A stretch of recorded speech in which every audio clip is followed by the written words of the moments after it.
한번 따라합시다. 예수를 죽이려는 모의. 예수님을 죽이려는 모의. 요한복음에는 7가지의 큰 기적이 다른 데는 나오지 않는 특별한 기적들로 기록되어 있습니다. 그것이 물이 포도주로 된 기적, 그리고 왕의 신하의 아들을 살리는 이적, 베데스다 연못가에 38년 된 병자를 고치신 이적, 그 다음에 오병이의 기적, 물 위로 걷는 기적, 소경을 눈을 뜨게 하는 기적, 11장 전에 일어났던 사건입니다. 그리고 오늘 마지막에 7가지의 기적이 요한복음에 있는데 그 마지막 기적이 바로 나사로의 살리시는 기적인 것입니다. 인간의 생각에서는 도저히 불가능한 일입니다. 그런데 하나님은 행하십니다. 우리가 보기에는 깜깜합니다. 동굴 속에 있는 시신입니다. 그런데 예수 그리스도께서 나사로야 나오라는 순간 그 말 한마디에 그때 당시에 유대인의 장례법을 보면 머리에서 발끝까지 청청 감아버렸습니다. 움직이도 못하게끔. 그런데 그 시신이 덜컥하고 걸어서 눈 뜨고도 나오기 힘든 몸으로 동했는데 눈 감고 온 배로 동인 채로 죽은 시체가 뚜벅뚜벅 살아나왔다는 것입니다. 그 기적은 바로 우리가 할 일도 있었습니다. 돌을 옮겨 놓는 일을 내가 했어야 되고 또 풀어놓아 다니게 할 일은 내가 할 일입니다. 하나님이 다 해주신다? 아닙니다. 내가 할 일은 내가 해야 된다는 것입니다. 내가 최선을 다하고 하나님께 맡기는 것입니다. 이것은 혼미백산에서 다 도망갈 일이고 깜짝 놀랄 일이고 기적을 일으킵니다. 죽은 자가 살아났으니 얼마나 큰 기적입니다. 근데 거기에 박장대소하고 칭찬을 해야 되는데 그렇지 않습니다. 오늘날 세상에 보면 기독교의 좋은 일들을 엄청나게 많이 합니다. 구제를 하고 우리 여의도 순복음교회에도 몇천 명을 심장병을 고쳐주고, 그런데 그런 얘기는 싹 까먹고 한 가지 잘못하면 그 한 가지만 가지고 들춰내는 것이 인간입니다. 우리의 선택인 것입니다. 어떤 색안경을 끼고 보느냐 따라서 행불행이 좌우됩니다. 항상 부정적으로 보는 사람이 있습니다. 창세기부터 계시록까지 하나님이 부정적으로 인생을 봤다면 살아날 인생은 아무도 없습니다. 항상 긍정적이고 살리는 일이 성경인 것입니다. 여러분은 어떤 시선을 갖고 있습니까? 예수 그리스도께서 죽은 자를 살렸는데 예수님을 이때부터 완전히 죽이려고 모의를 합니다. 작당을 합니다. 제가 엘림성전에 있을 때 저녁 7시 예배가 도대체가 모이지 않습니다. 30명 정도 모이는데 에베소 성전에서 모이는데 거기에서 저녁마다 다 3시면 퇴근합니다. 주일날. 나 혼자만 저녁 7시에 남아서 예배드리니 얼마나 외롭습니까? 고독합니까? 나 혼자만. 그러니 거기서 안수를 하고 예배드리 주일날 부흥회를 했습니다. 그런데 뼈 부러진 사람이 뼈가 났고 병이 치료되고 기적이 일어나니 한 달도 못 돼서 1000명이 모여오릅니다. 대성전으로 옮겨오습니다. 그러니 그 일이 칭찬받아야 할 일입니까? 죽여야 할 일입니까? 그 이후로 모든 주의 종들이 3시에 퇴근 못하고 저녁 7시까지 남아야 합니다. 왜? 전성도들이 다 나와버리니까. 담임 목사도 남아야 합니다. 내가 거기 대기하고자 그랬는데 그때부터 나를 죽이려고 모함을 해서 저기에서 그런 것을 쫓겨났습니다. 오늘날도 그런 일이 얼마나 많은지 몰라요. 여러분 어떻습니까? 하나님이 일을 잘해서 인정받고 칭찬받고 존경을 하면 그것을 격려해 줘야 되는데 죽입니다. 나무에 올라가라니까 죽임이에요. 오늘 예수님께서 나쁜 일 했네요? 죽은 자를 살렸잖아요. 그런데 예수님을 죽이려고 이때부터 완전히 몰아칩니다. 여러분 죽이는 자입니까? 살리는 자입니까? 내가 오늘 5일째 금식을 하는데 내가 죽어야 되겠다 하고 힘 주는 데까지 내가 금식을 하려고 합니다. 내가 30년 만에 금식 안 했습니다. 장모님이 아파서 7년 동안 혓바닥 내놓고 머리 뒤에서 소 5마리가 끌어당긴다고 할 정도로 이렇게 다녔어요. 그런 상황에 금식 많이 했습니다. 새벽기도, 금식기도, 철야기도, 40일 기도, 100일 기도, 작전 기도 안 나서요. 그래 하나님 계시면 살려달라고 얼마나 기도했는지 저렇게 살아가지고 버전이 살아있잖아요. 자살을 2번이나 시도했고 연탄에 자살을 하고 그래 살려놨습니다. 그리고 금식은 내일 때부터는 안 한다. 그래갖고 주의 종이 돼서 30년 동안 솔직히 저는 아침 금식, 저녁 금식 간헐적으로는 했습니다만 온전 금식은 진짜 안 했습니다. 금식에 질려버렸습니다. 43kg, 45kg 나간 사람이 금식을 하니 얼마나 힘이 없겠어요. 손발이 부들부들 떨리고 얼마나 힘든지. 3일 금식도 하고 일주일 금식도 하고 최고 20일 금식을 하고 안 했는데 이번에 여의도 순복음교회에서 계속 전화가 옵니다. 6월달까지 결정을 해달라. 그래서 여러 가지 또 문제도 있고 뇌죄를 보고 금식을 합니다. 5일째 금식을 하는데 확실히 좋아요. 금식을 하니까 30일 만에 하니까 내 자신이 죽어지니까. 예수님도 사역을 감독할 때 금식을 했습니다. 그래 그 능력이 이제 나타난 거예요. 금식 후에. 그래 죽은 자가 살아났는데 박장대소를 할 일을 모의를 합니다. 45절 보세요.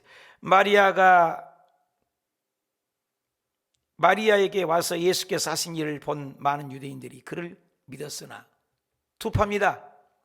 유대인들이 등을 돌렸습니다. 예수님을 안 믿었습니다. 그러나 부활 사건은 이건 인간으로 도저히 할 수 없는 일이다. 그렇죠.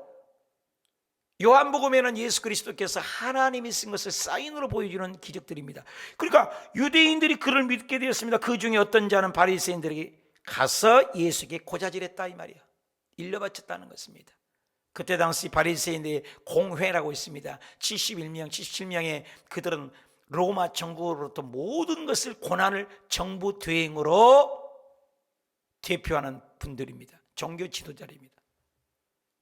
그들에게 가서 일러 바치니까 예수님을 이적을 보고 믿는 사람이 있는가 하면 45절은 믿었으나 많은 사람이 이 부활 사건을 통해서 나사로의 도저히 인간으로 헤아릴 수 없다. 이건 하나님만이 하신다 해서 예수님을 믿는 사람이 있지만 한 부류는 어떤 자들은 바리새인들 가서 고자질했다.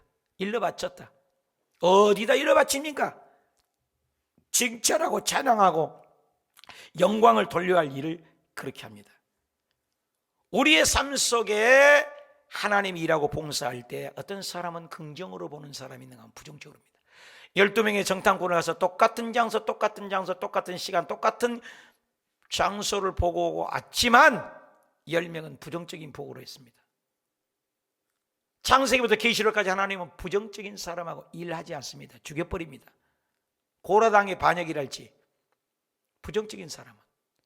근데 2명만 긍정히 보고한 것처럼 여기서도 유대인들 중에서도 또 돌아온 사람이 있는가 하면 거기서 예수님을 죽이려고 작정합니다. 그 보고를 하니까 47절에 이에 대제사장과 바리새인들이 공회를 모았어. 아니 공회를 왜 모읍니까? 좋은 일도 아니고 이 사람이 많은 표적을 행하니 우리가 어떻게 하겠느냐. 로마 정부로부터 이 기적을 일어나면 모두 다 예수 그리스도께서 막 따르게 되면은 로마 정부가 개입해서 이 나라를 다 죽일 것이다. 엉뚱한 생각을 하고 있는 것입니다. 만일 그를 이대로 놔두면 모든 사람이 그를 믿을 것이요. 예수님을 믿어야 되잖아요. 근데 못 믿게 합니다. 로마인들이 와서 우리 땅과 민족을 빼앗아 가리라. 엉뚱한 해석을 합니다. 여러분 사건보다 해석이 중요합니다. 따릅시다. 사건보다 해석이 중요합니다. 다시 한번 문제보다 해석이 중요합니다. 우리 앞에 다가오는 여러 가지 문제가 엄습해 올 때 우리는 그걸 어떻게 보느냐, 이게 굉장히 중요합니다. 내 딜레마입니다. 긍정으로 보고 적극적으로 보고 하나님을 바라보고 나아갈 것이냐, 이 문제의 사건을 보면서 절망을 보고 낙담을 볼 것이냐, 우리를 죽일 것이다. 그 중에 한 사람이 49절에 그 해에 대제사장 가야바가 20년을 했습니다. 문헌을 보니까 20년 동안 대제사장, 그들이 말하되 너희가 아무것도 알지 못하는 한 사람이 백성을 위하여 죽어서 온 민족을 망하게 하는 것이 너희에게 유익한 줄을 생각하지 아니하는 도다 하였으니, 대제사장이 이스라엘 대표로 가서 죄사함을 해서 전 민족이 죄사함을 받지 않느냐. 그러니 예수 한 사람을 죽여버리면 모든 것이 이스라엘 대표로 죽여버리니까 우리는 끝나는 거다. 그래서 예수님을 죽여야만 된다라고 해석을 합니다.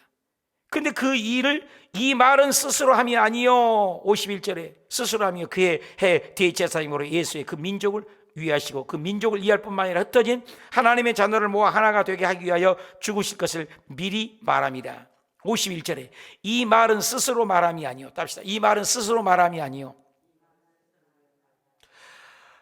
자기가 이스라엘 대표로 대제사장으로 염키프 대속죄일 날 모든 죄를 짊어지고 지성소에까지 문을 통과해서 번제단을 통해서 물두멍을 통과해서 등잔대를 통과해서 떡상을 통과해서 향단을 통과해서 휘장을 거치고 지성소에까지 가서 죄사함을 받는 시은자에서 죄사함을 받아서 나아가 이스라엘아 들으라, 너희 모든 죄가 내가 가서 하나님 만났으므로 대제사장으로 대표로 했으니 모든 죄가 사함을 받았다 하는 것처럼, 내가 대표를 했던 것처럼 여기 혼미백산에서 많은 사람을 나쁜 짓 하고 좋은 일 했는데 나쁜 짓에서 모함을 해서 예수 한 사람을 죽여버리면 이스라엘의 나쁜 것을, 이미지를 다 죽여버렸으니 우리는 로마로부터 칭찬을 받을 것이다, 이렇게 해석을 합니다. 그런데 이 말이 신기하게도 성경적인 말입니다. 온 민족의 죄가 아니라 온 열방의 죄, 온 인류의 죄를 위하여 십자가상에 죽으신 예수 그리스도에 대한 애언의 말씀이라는 것입니다. 그래서 51절에 이 말은 자기가 대표로 하는 것 같지만 이 말은 스스로 말함이 아니라 성령이, 예수 그리스도께서 가이사랴 빌립보에서 제자들하고 지나갈 때 사람들이 나를 누구라 하느냐, 저는 엘리야라 갑디다, 저는 죽은 세례 요한이 살아서 세례 요한이라 갑디다, 어떤 선지자 중에 한 명이라고 합디다. 너는 나를 누구라 하냐? 벌떡 갑자기 나서서 베드로가 주는 그리스도시여 살아계신 하나님의 아들입니다. 이것은 네가 말한 것이 아니요 네 속에 있는 성령이 말하는 거예요. 자기도 모르는 사람이 말을 하는 거예요. 예언입니다. 제가 아내를 위하여 1년 12달 1년 6개월을 관악산에 가서 방언을 터지라고 기도하는데 방언이 안 터져요. 근데 어느 날 1년 6개월 만에 하나님께서 나도 모르는 사이에 내 속에 오라바샤라바칸나 방언하면서 방언 통변이 나오는데 오늘 이 밤에 큰 일을 행하리라, 너에게 하나님의 역사하느니라, 방언을 주었느니라 하면서 기도를 하는 순간 나도 모르는데 내가 방언을 하는데 아내가 그때 안수할 때 방언이 터졌어요. 여러분, 남편이 아내를 안수해서 방언 터진 거 많지 않잖아요. 그때 방언이 터진 거예요. 베드로도 자기가 얘기한 것이 아닙니다. 성령이, 이 사람도 대제사장도 자기가 예수님을 모함하기 위해서 얘기했지만 이 말이 민족을 위하고 그 민족을 이해할 뿐만 아니라 흩어진 하나님의 자녀들을 모아 하나가 되기 위하여 죽으실 것을 미리 말하면 이날부터 그를, 예수를 죽이려고 모의하니라. 놀랍죠. 여러분, 기도하다 보면 나도 모르는 사이에 기도가 나오지 않아요? 근데 그들은 돈과 명예와 권력을 위해서 예수님을 죽이려고 한다는 것입니다. 돈 때문에 믿습니까? 환경 때문에 믿습니까? 종교 지도자들의 속셈은 마귀에 속아가지고 그럽니다. 한 사람을 죽여서 우리 민족을 살리고 온 민족을 살리자. 내가 대속죄일 날 대신한 것처럼 예수님도 이스라엘 대표로 죽여버려야 된다. 근데 그것이 성경의 예언입니다. 예수 그리스도께서 요한복음 1장 28절에 요한은 얘기입니다. 세상 죄를 지고 가는 하나님의 어린 양이다. 온 인간의 죄를 위하여 아담 이후로부터 모든 죄인입니다. 쫓아가는 도 죄인이고 우리는 남을 판단하고 정죄하고 네가 그랬냐 옳고 그름을 합니다. 그것도 죄인입니다. 주기도문에 우리가 우리의 죄 지은 자를 사하지 주지 않으면 너의 죄도 사함을 받지 못한다고 주님 말했어요. 우리가 우리의 죄 지은 자를 사하지 못한다.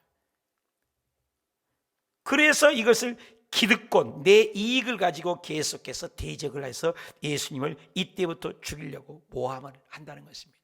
우리는 어떤 사회였습니까? 예수님은 좋은 일을 했습니다. 사람을 살렸습니다. 그러면 박장대소하고 그를 믿어야 되는데 두 부류가 갈라졌습니다. 나는 어떤 부류입니까? 어떤 유대인은 예수님을 더욱 믿게 되었더라. 어떤 사람은 모함해서 예수님을 더 죽이려고 했더라. 여러분 사건 속에 문제 속에 어떤 편에 있습니까? 하나님 편에서 긍정적으로 보고 적극적으로 보고 창조적으로 보고 진리로 봅니까?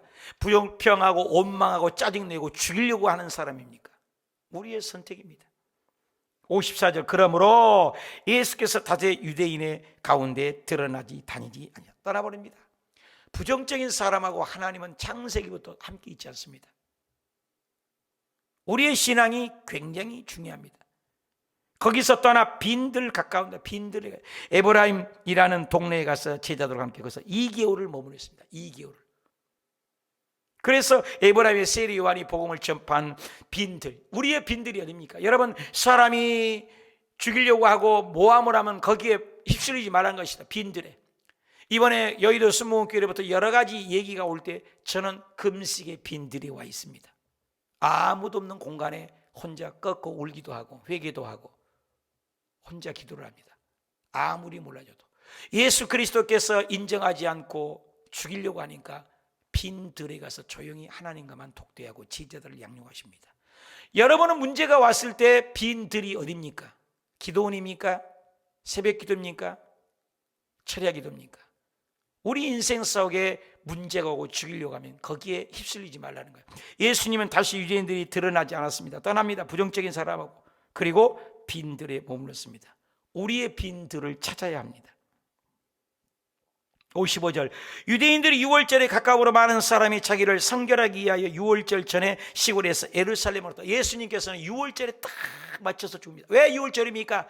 유월절 양이 출애굽기 12장에 보면은 이스라엘 백성들이 430년 만에 출애굽을 할 때 피, 개구리, 파리, 약질, 독종, 우방, 메뚜기, 흑암 그리고 마지막 장자의 죽음을 할 때 어린 양의 피를 인방 문설주고대에 발랐습니다. 그 인방 문설주고대에 바른 피를 볼 때마다 패스 오브 죽음이 그림자가 넘어갔습니다. 신비하잖아요. 그 예수님의 보혈을 상징한 겁니다. 그 유월절 양 대속 구약 때부터 창세기부터 예언했던 대속으로 예수 그리스도께서 유월절에 맞춰서 올라가서 죽으시려고 어린 양의 대표로 죽으신 거죠. 기가 막히죠. 그들이 예수를 찾으며 성전에 서서 말하되 너희 생각에는 어떠하냐? 그가 명절에 오지 아니하겠느냐? 이는 대제사장 바리새인들이 누구든지 예수 있는 것을 알거든 신고하여 잡아 명령하였습니다. 38km 정도 떨어진 곳에서 예수님께서 뚝 떨어져서 이제 예루살렘 올라가시지 않습니다. 그러나 올라가시지 않는다고 나중에 하면서 나중에 혼자 예루살렘에 올라가셔서 잡혀서 십자가에 죽고 온 일을 위하여 대속물로 죽으시고 살아나신 사건이 일어납니다. 저와 여러분이 오늘 찾아야 할 것 빈들은 어디입니까? 문제와 사건이 왔을 때 나는 긍정적으로 봅니까? 부정적으로 봅니까? 고자질하고 사람에게 퍼뜨립니까? 침묵하며 기도하는 사람입니까? 나는 어떤 사람입니까?